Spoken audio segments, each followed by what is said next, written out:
Bismillahirrahmanirrahim.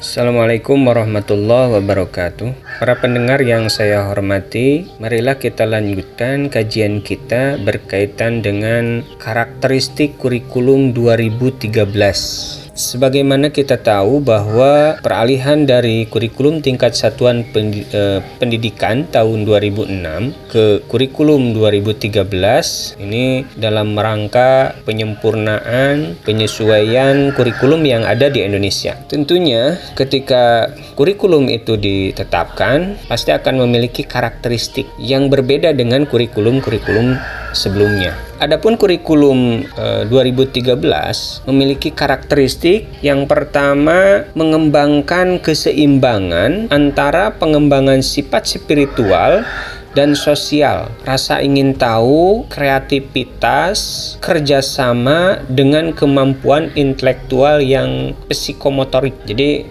diharapkan di kurikulum 2013 itu siswanya itu, para peserta didik setelah belajar itu memiliki tingkat sikap spiritual dan sosial yang hebat gitu, yang baik gitu ya. Kemudian memiliki life skill, memiliki keterampilan gitu. Yang kedua, karakteristik kurikulum 2013 itu sekolah merupakan bagian dari masyarakat yang memberikan pengalaman belajar terencana di mana peserta didik menerapkan apa yang dipelajari di sekolah ke masyarakat dan memanfaatkan masyarakat sebagai sumber belajar. Biasanya disesuaikan dengan situasi dan kondisi di mana satuan pendidikan itu ada, biasanya seperti itu. Kemudian yang ketiga, mengembangkan sikap, pengetahuan dan keterampilan serta menerapkannya dalam berbagai situasi di sekolah dan masyarakat. Maka dalam kurikulum 2013 ini banyak pembiasaan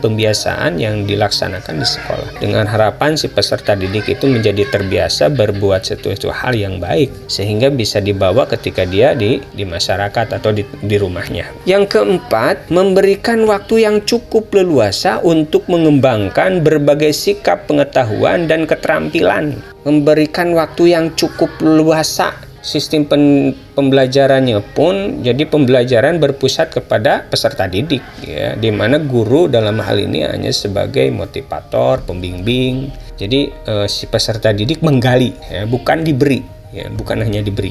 Yang kelima, kompetensi yang dinyatakan dalam bentuk kompetensi inti kelas yang dirinci lebih lanjut dalam kompetensi dasar mata pelajaran ya. Jadi kompetensinya kalau di dalam KTSP itu kan standar kompetensi ya. Kalau misalkan di dalam kurikulum 2013 itu istilahnya kompetensi inti terdiri dari 4 ya: sikap sosial, spiritual, sosial, kemudian pengetahuan dan psikomotor gitu ya, keterampilan.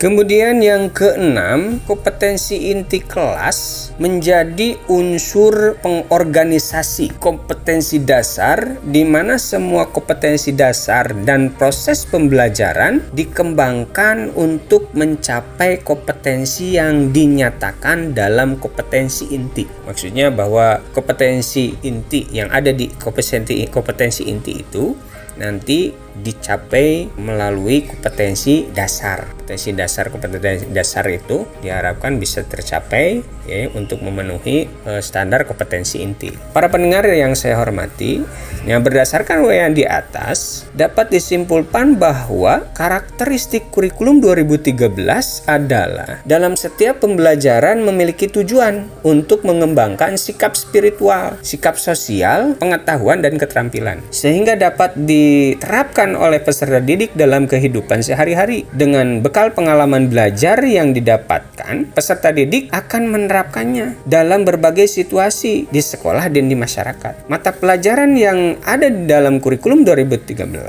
akan saling memperkuat dan memperkaya antara mata pelajaran yang satu dengan yang lainnya. Begitu juga dengan setiap jenjang pendidikan akan saling memperkuat dan memperkaya pengetahuan yang ada di dalamnya. Jadi setiap mata pelajaran bukan hanya pendidikan agama Islam dan PPKN saja yang mengajarkan sikap spiritual, sikap sosial, begitu. Semua mata pelajaran. Hanya dalam hal ini yang berhak memberikan nilai itu adalah yang punya kewajiban memberikan nilai adalah guru PAI, sikap spiritual sosialnya, kemudian PKN ya. Yang lainnya memberikan informasi-informasi. Tetapi ketika pembelajaran, semua mata pelajaran itu harus menyampaikan sikap-sikap itu. Para pendengar dan para mahasiswa, demikianlah pertemuan kita hari ini, kajian kita hari ini. Mudah-mudahan ada manfaatnya. Assalamualaikum warahmatullahi wabarakatuh.